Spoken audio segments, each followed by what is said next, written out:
Did you know that 70% of Americans hate the job that they are doing right now? That's a staggering number. 70% of Americans do not like the work that they are currently doing. But every day people go to work complaining, whining, cursing the job they're doing. They probably don't like the people they work with. They don't like their bosses. They don't like the job that they're doing. They don't like somebody telling them what to do.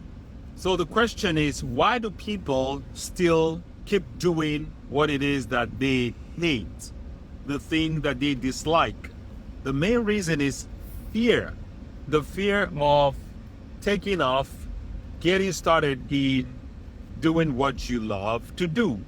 Because oftentimes we haven't figured out how to earn income doing our love, our passion.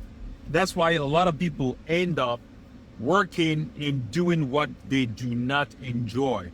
As a matter of fact, one time this guy was telling me, how dare they? He was let go by his job. He used to work for the men's warehouse. So he was, I guess, call it downsized or fired or let go or dismissed, whatever the case may be. They gave him the marching order, get out, we don't need you anymore. So he was like, how come I dedicated 15 years of my life? They just let me go like that without even warning, no heads up, nothing, for 15 years. Nothing is going to change unless you make a move, unless you make that change. A lot of people keep doing the same thing that they're doing, but expecting a different outcome, expecting some type of miracle to happen for them to stumble on their ideal job. Some people are still hoping and praying to win the lotto. As a matter of fact, I think the mega lotto today was over 500 million. That is a lot of money. That is a lot of money. But how do you end up? How can you take that leap and do what it is that you enjoy? At least would do what you are happy doing, even if the money doesn't follow immediately. But I'll say ultimately, once you take that leap of faith, make that move, things will start working out. You will not learn if you don't make a move. You will not have any breakthroughs if you don't take a leap of faith. Somebody said, fire first, then aim. Point the trigger, fire, then aim. So the point is, take a move, take that leap. Fear of failure, fear of what if I don't succeed? What if people laugh at me? What would my family say? What if this? It's okay to have your what ifs. It's normal. It's human nature to have the what ifs. But you have to listen to that voice that is telling you you're worthy. Because we have that two voices in our head all the time, the hero voice and the villain voice. The hero voice is the one that tells you, yes, go ahead, buddy, go ahead, do it.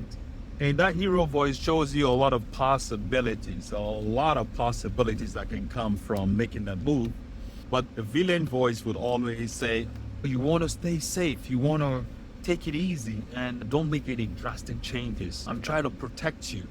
Those voices that you hear, which is the biggest coaches in our life. The biggest coaches in our life is ourselves.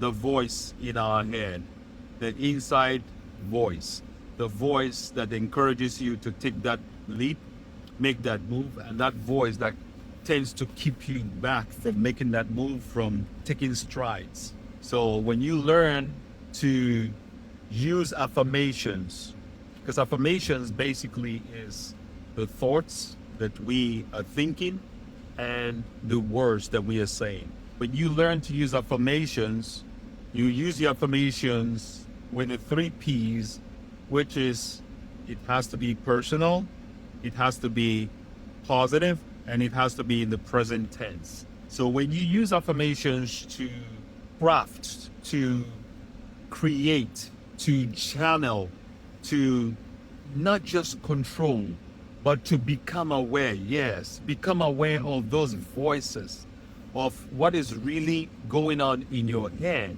Once you become aware, it just opens up a lot of possibilities. Then you can observe yourself. You're like sitting out and watching your life play out. Your limiting beliefs, you see the limiting beliefs, you see what's holding you back, you see all the negative things that is holding you back from taking strides and moving forward. So affirmations is a very good way to help you overcome fear, the fear of failure, the fear of what people will say, emotional baggages in our past. Affirmations is a very good tool to use to overcome emotional dramas and traumas, overcome the fear of failure, to overcome all the stress, past programming. That is a big one. The programming, subconscious programming that we all have. We all have the subconscious programming. So affirmations is a big tool to help us overcome those limiting beliefs. And as a matter of fact, today is when I really go into the juice of how to use affirmations, how to craft affirmations, and how to watch your life just change dramatically, immediately. You will have more clarity to even follow your ideal passion, your dream job, that desire that you've always had in your heart, that thing that you've always wanted to do but can't seem to find the motivation to get it going because of fears and conditioning and also programming, subconscious programming. There's a lot of limiting beliefs that you don't even know exist. These are things that have been going on inside of you even before you were born, and before the age of consciousness. So use affirmations the right way, overcome your limiting beliefs, and create the ideal life you want. You will definitely get to the point where it becomes effortless to create your ideal dream life. You want to start a YouTube channel. You want to start a social media, become an influencer. You want to increase your sales by learning how to use AI, by learning how to sell, by learning how to create content, by learning how to use content. I was having a conversation today with a family member, and I was asking him, he was talking about he wanted to create some packaging for his new business. So I asked him, do you use ChatGPT? There's a slew of other AI tools that he can use to create what he wants to do, to create samples of the packaging he's talking about, and eventually he'll pick the one that works for him. So I asked him if he uses AI, ChatGPT. He's like, I don't use that. I'm not even on Instagram just because of the distraction, because there's just too many things going on. Even I find it hard to keep up with my WhatsApp. There's so many groups and so many people hitting you up. So many people want you to comment on this. Sometimes you end up spending a lot of time just pretty much wasting time responding or joining this group and that group and this group and that group. And so I listened to him just give me his story. After giving me his story, I definitely knew what his limiting beliefs are and what kind of challenges he's going through. My question for him or for people that have that kind of story is this: are you supposed to use the tool, the software, the WhatsApp, or is the WhatsApp supposed to use you? Are you supposed to use social media, or is social media supposed to use you? If you let social media use you, who is the master now? If you cannot control your use of your social media, that you end up spending countless hours because you have to respond, you have to watch every video, you have to watch every message or respond to every message. So the master now has become the servant. Who is in control? Social media is not supposed to be the master over you. You are supposed to be the master over social media. You're supposed to be the master over WhatsApp tool. You're supposed to be the master. I guess one of my strategy is my phone is forever on silent. It's always on silent, or on busy mode. So when people call me, it either goes to voicemail or it just rings, and because those are distractions. You're not supposed to let your phone distract you. You own the phone. The phone doesn't own you. You're not supposed to jump at every call you get. One thing, my notification is forever on silent. If there's a notification in that phone, I do not know even if it exists. So use the tool. Don't let the tool use you. Use the tool, use AI to achieve the goals that you want. Don't let the AI use you. So that's all I want to say right now. Let's get it. Learn how affirmations work. Instead of saying things that like I will do, I will start tomorrow. No, definitely you change that affirmation to I get it done now. I get it done now. The only time we have is now. Yesterday is gone. Tomorrow never comes. You heard the story about this pub in London, UK, that says, come back tomorrow, you get everything half off. Come back tomorrow, you get everything half off.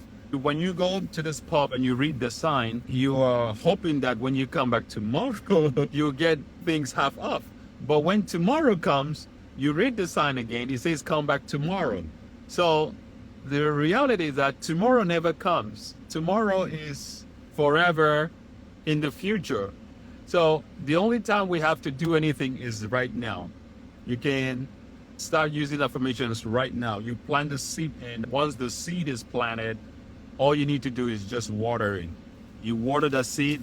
One of the biggest affirmations to use is the self-love affirmation. I love myself. Say that 100 times in the morning, 100 times in the day, and 100 times at night before you go to sleep.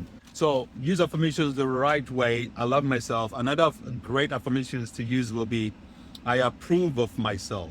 I approve of myself. Say that 100 times in the morning. Say that 100 times in the afternoon. Say that 100 times at night. And just watch what happens the next day. Watch how you feel. Watch how your energy shifts just by saying these affirmations. As a matter of fact, try it and DM me your results. Let me know what happens. If you don't use it, how can you say affirmations do not work? How can you keep questioning and doubting and criticizing and complaining about something you haven't tried? Give it a try and let me know your result. This is instant energy shift. I love myself times 100. This is my prescription. This is doctor's prescription. I love myself times 100, and I approve of myself times 100.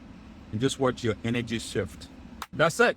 Until then, keep affirming, keep affirming, keep affirming, keep affirming, keep affirming, keep affirming.